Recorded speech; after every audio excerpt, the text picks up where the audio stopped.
Welcome back to the Workstair tutorial series.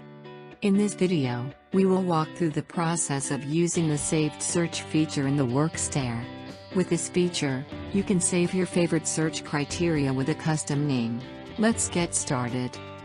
Let's consider that we frequently search for approved quotes created in the last month. Now let's see how we can save this search. Expand the filter first. Then set your criteria.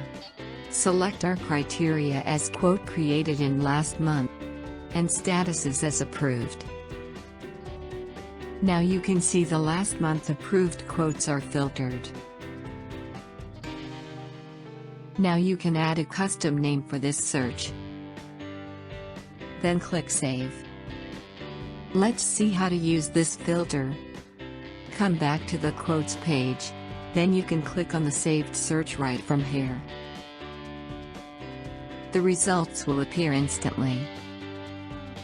If you want to rename the saved search, just click on the saved search right here. Then edit the name and save it. You can modify an existing saved search by adding or removing filters to it. Let's consider the Previews example. We would like to include quoted by person as an additional filter. To do this, just expand the saved search. Introduce the quoted by person. And you also have the option to modify the name. Before save your changes, if you want to create an entirely new saved search, consider enabling the Save as New option.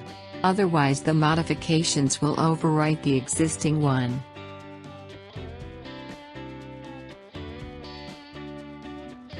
If you want to set a saved search as default, select the saved search from the list.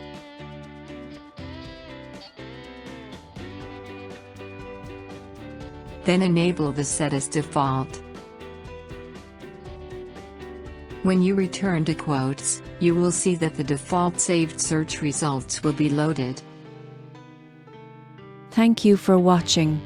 If you need any additional clarifications, please don't hesitate to reach out to our dedicated support team.